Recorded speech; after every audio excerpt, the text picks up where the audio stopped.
à tous, une mauvaise nouvelle à bord de Groupe Dubreuil. Et oui, je ne l'ai pas dit plus tôt, mais cette nuit, on a cassé un foil. On a perdu le foil tribord. Voilà, donc il était 17h TU, donc en fin d'après-midi chez vous et en pleine nuit ici. Et j'étais en train de dormir quand le bateau est parti au tas d'un coup et ça m'a réveillé. Je suis allé dans le cockpit, redresser le bateau, choquer les écoutes et j'ai très vite senti aux sensations que quelque chose clochait. Le bateau répondait tout à fait de la même manière et très vite j'ai compris qu'il s'agissait du foil. Alors au début je croyais qu'il était juste remonté, que c'était le bout de descente qui était cassé, mais non, c'était pas ça. Donc j'ai été vérifié sur le pont et en fait le foil était cassé au niveau du coude, c'est-à-dire la partie la plus courbée du foil, qui est la plus profonde aussi et qui tient le type. Et je saurais pas l'expliquer. Alors à mon habitude j'avais mes bouchons d'oreille. Est-ce que j'ai tapé un petit objet tout au bout du foil et le foil avait, je sais pas, et ça a emporté le foil, j'en ai aucune idée. En tout cas, j'ai rien senti de flagrant, donc je ne saurais pas réellement l'expliquer. Mais voilà, donc ça veut dire qu'en tribord à mur, je suis un peu handicapé. Alors heureusement, on a fait la plus grande partie du tour du monde en bâbord à mur.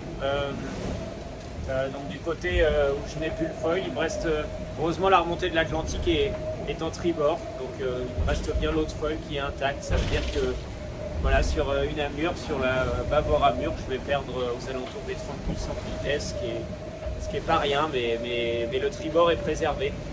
Il n'y a plus de foil, il n'y a plus rien dans l'eau. Il y a une patte au point.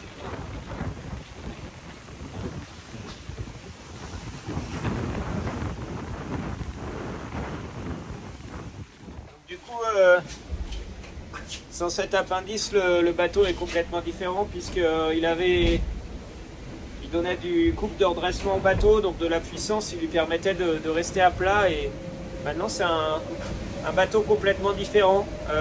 Le bateau, là, il est gîté à quasiment... là, il est à plus de 20 degrés de gîte et on n'a pas l'habitude de naviguer à ces gîtes-là sur des foilers.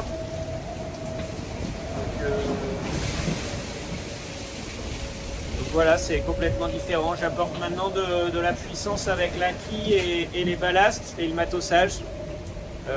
Évidemment, ça va moins vite en bâbord à mur. C'est très frustrant, c'est dommage.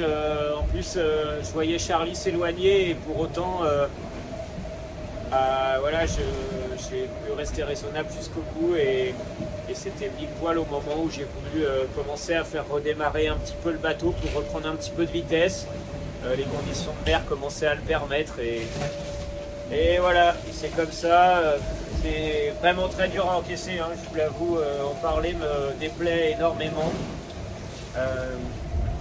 C'est dur pour tout le monde et heureusement j'ai le soutien de mon partenaire, le groupe Dubreuil et ma famille et de mon équipe, mais voilà, c'est assez raidasse quand même.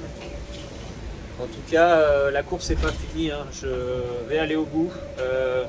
J'arrive à contenir l'avance que j'ai sur le reste de la flotte pour le moment. Je suis sûr que le Vendée Globe nous réservera encore bien de belles surprises, ça fait partie de l'aventure. Voilà, en tout cas, j'ai le soleil. Et déjà, ça fait déjà plaisir quand même. On va quitter l'Indien sous peu et je suis tellement déçu. J'imaginais passer les mers du Sud avec un bateau en bon état, mais voilà, malheureusement il y a cette avarie qui est dommage. C'est un peu rude et en tout cas il me reste l'autre foil, la remontée de l'Atlantique va être intense aussi et le bateau sera à 100%. J'espère que le Pacifique nous offrira un petit peu de tribord à mur pour pouvoir faire parler un peu la machine.